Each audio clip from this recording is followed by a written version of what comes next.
desenvolvimento do pensamento iluminista se desenvolveu a Revolução Francesa, que marcou a ascensão da burguesia como classe social dominante e criou novas instruções e novas formas de organizar a vida econômica, política e social que iriam se expandir por todo o planeta. Para os iluministas, a razão poderia auxiliar todos os homens na explicação dos fenômenos da natureza no modo de organizar a sociedade. As ideias iluministas chegaram no Brasil no século XVIII. Muitos brasileiros de classes mais altas da sociedade iam estudar em universidades da Europa, onde há consonância com teorias e pensamentos que se desenvolviam no território europeu. Ao retornarem ao Brasil, após os estudos, essas pessoas divulgavam as ideias do iluminismo, principalmente nos centros urbanos. A principal influência iluminista pode ser notada no processo de Inconfidência Mineira, em 1789, um dos mais importantes movimentos sociais da história do Brasil. Esse movimento significou a luta do povo brasileiro pela liberdade. Muitos inconfidentes conheciam as propostas iluministas e usaram como base para fundamentar a tentativa de independência no Brasil. Nesse documentário, gostaríamos de visar a importância do iluminismo no mundo e como afetou a independência do Brasil e como influencia até hoje. O iluminismo foi um movimento intelectual que se desenvolveu entre os séculos 17 e 18 na Europa, em especial Inglaterra e França. Tinha como base a crítica social ao antigo regime centralizado e absolutista, em que o poder era todo centralizado nas mãos do rei. Os filósofos iluministas começaram a surgir na França em meados do século XVII. Os ideais de liberdade de expressão e autodeterminação começaram a ficar mais conhecidos em grande parte da América na segunda metade do século XVIII.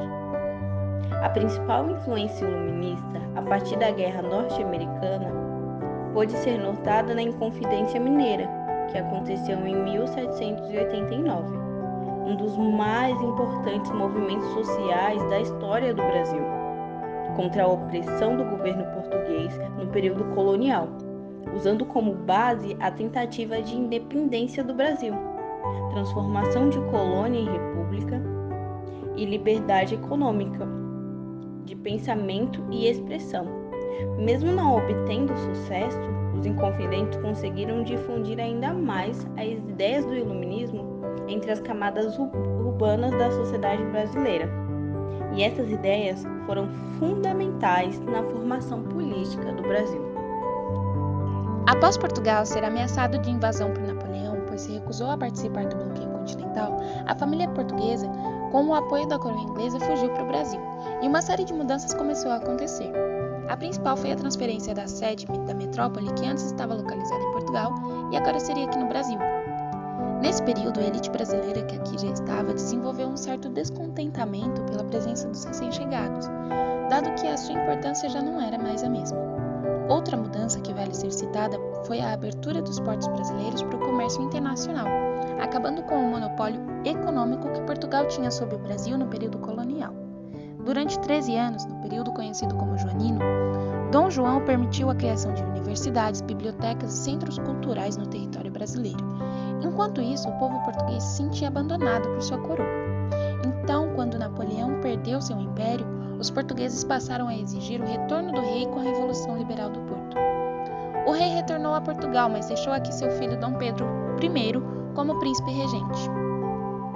Portugal não se contentava com a posição em que o Brasil estava, principalmente após 1815, em que o país foi reconhecido como um Reino Unido. Iniciaram então uma pressão para que o território brasileiro voltasse à posição de submissão que se encontra uma colônia e o retorno de Dom Pedro a Portugal. Dom Pedro não desejava retornar e, portanto, declarou no dia 9 de janeiro de 1822 que permaneceria no Brasil. Com a ordem do Cúmpra-se, as leis de Portugal teriam validade no Brasil somente com o aval do príncipe. dando ao Brasil mais autonomia. De maneira nada inesperada, as cortes portuguesas não simpatizaram com a ideia e, já sem paciência, no dia 28 de agosto de 1822, ordenaram o retorno imediato do príncipe e uma série de mudanças para acabar com a independência que o Brasil estava aos poucos conquistando.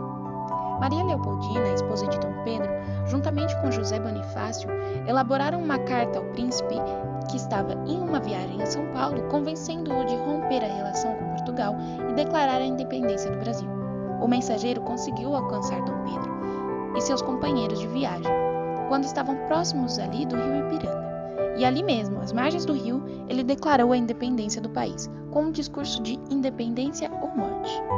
Embora o 7 de setembro tenha sido um marco na independência, não foi ali, com um grito, que a conquistaram, mas sim pagando uma quantia a Portugal e assumindo as suas dívidas com a coroa inglesa. A independência do Brasil só foi reconhecida pelos portugueses em 1825, por meio de um acordo realizado entre Brasil e Portugal e mediado pela Inglaterra.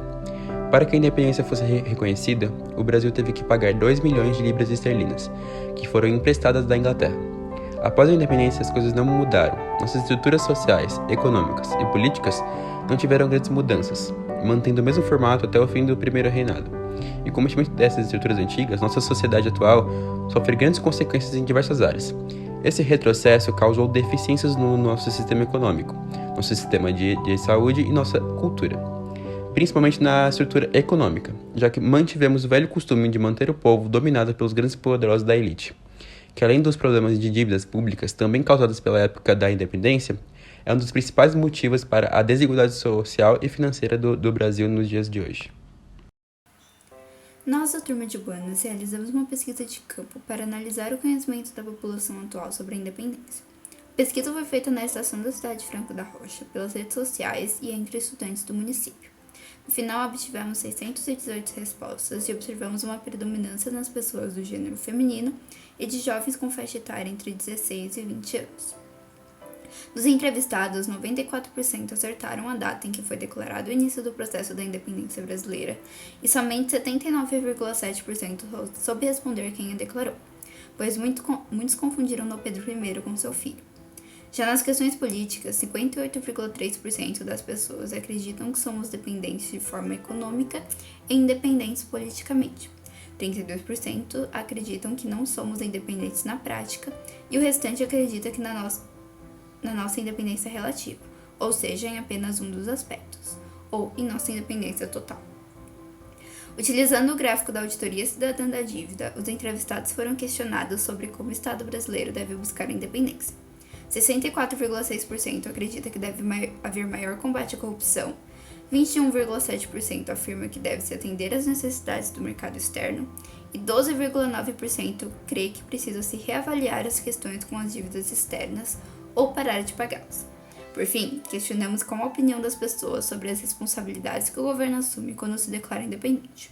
E 51,2% respondeu que o governo passa a ser responsável por todas as afirmativas, meio ambiente, saúde, segurança pública, educação e justiça, e 36,9% acredita que ele não assume nenhuma das responsabilidades.